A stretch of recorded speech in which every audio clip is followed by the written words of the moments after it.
Hi, I'm knitwear designer Carina Spencer, and this is my new pattern, the Moontide Wrap. Moontide has a unique shape and construction and can be worn many ways.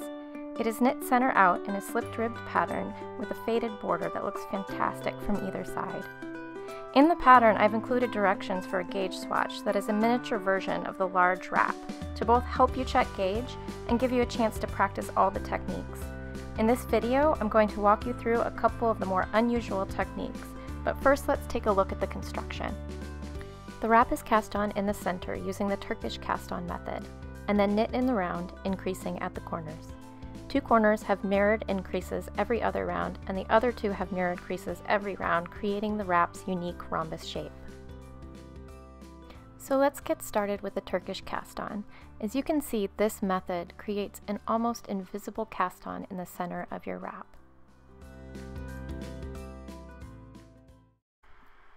The first step of the Turkish cast-on is to make a slip knot. Hold your circular needle in your left hand with the two tips parallel together and place the slip knot on the bottom needle. Hold your tail out of the way and wrap the yarn around both needles back to front for half the number of stitches you want to cast on.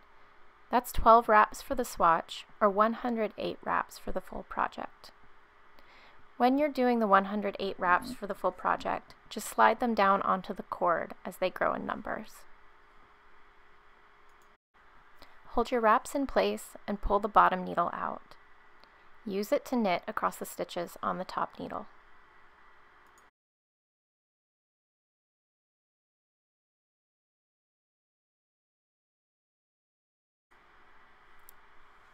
Give that first stitch a little extra tension when you pull it through to make sure it looks neat at the end.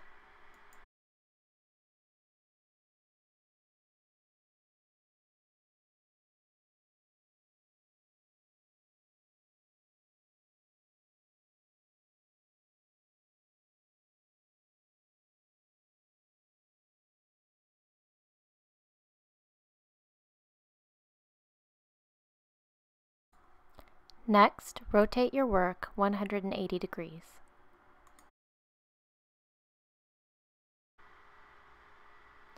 Slide the stitches from the cable back onto the top needle tip.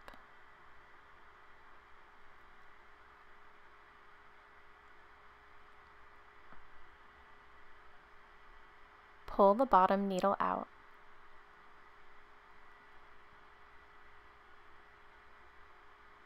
Remove the slip knot from the top needle and unravel it.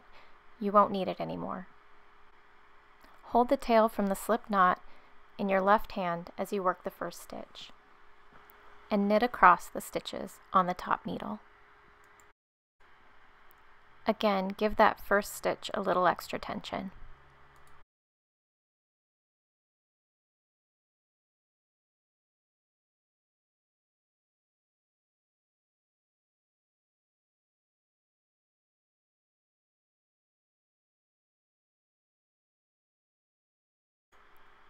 And this is what your finished Turkish cast-on looks like.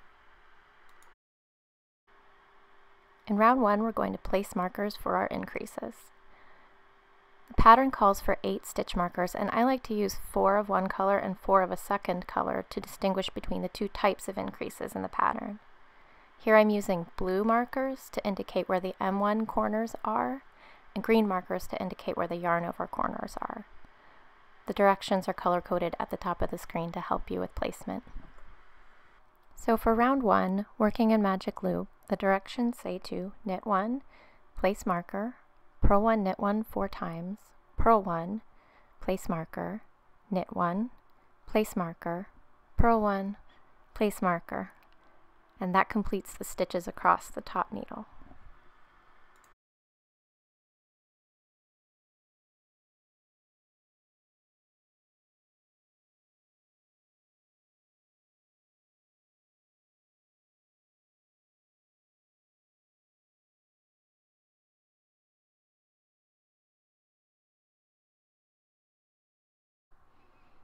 You'll then rotate your work 180 degrees again,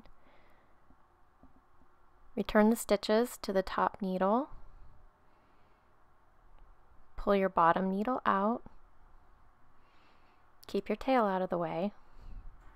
And repeat the directions from the beginning of the round across the stitches on the top needle.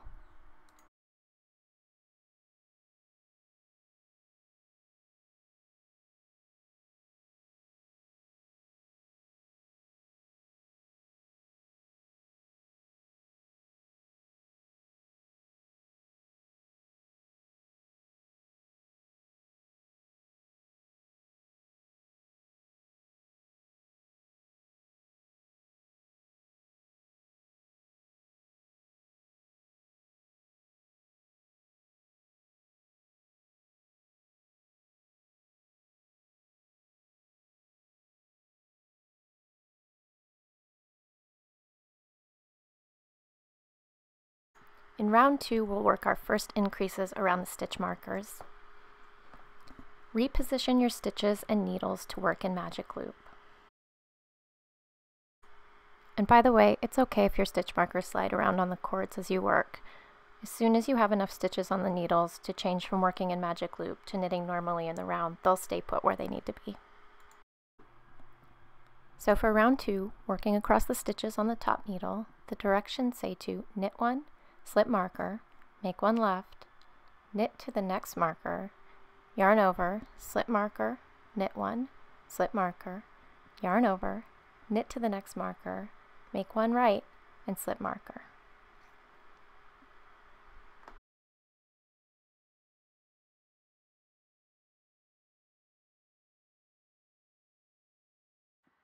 Sometimes those yarn over increases like to slip onto the wrong side of your stitch markers, so keep an eye on those as you work.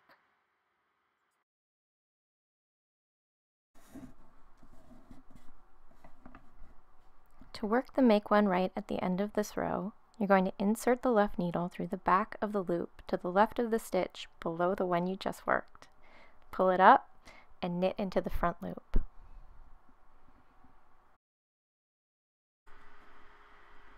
You'll then rotate your work 180 degrees again and reposition your stitches and needles to work in magic loop. Repeat the directions from the beginning of the round across the stitches on the top needle.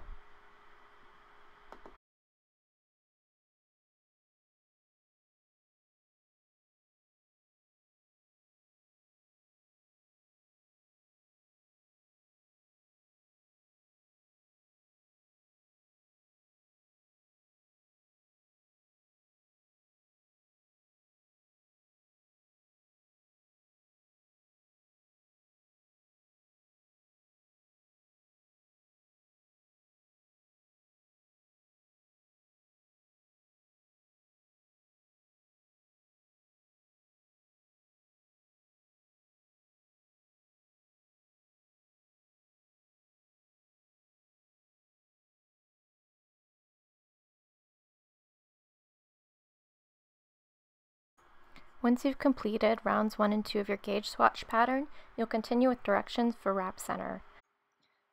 Work rounds 3 to 6 until your swatch is at least 4 inches tall at center, ending with a repeat of round 4 or round 6. Bind off all your stitches using the double chain bind off method and block your swatch before measuring. The double chain bind off is this wonderfully stretchy, beautiful, reversible bind off I was first introduced to by Amalia at Kindred Red. It's really easy to do. The most important thing to remember is that every purl stitch in this method is wrapped clockwise as opposed to the normal counterclockwise method of wrapping a purl stitch. Purl into the first stitch, wrapping the yarn clockwise. Yarn over and purl the second stitch, again wrapping the yarn clockwise.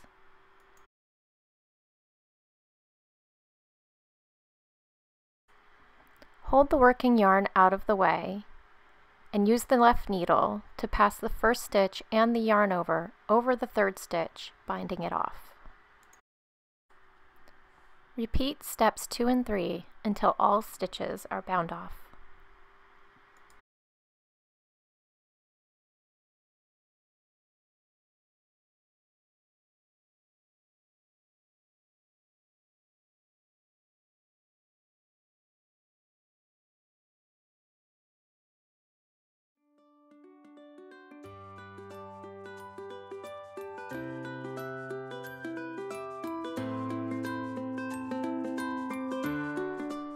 And that's all there is to it.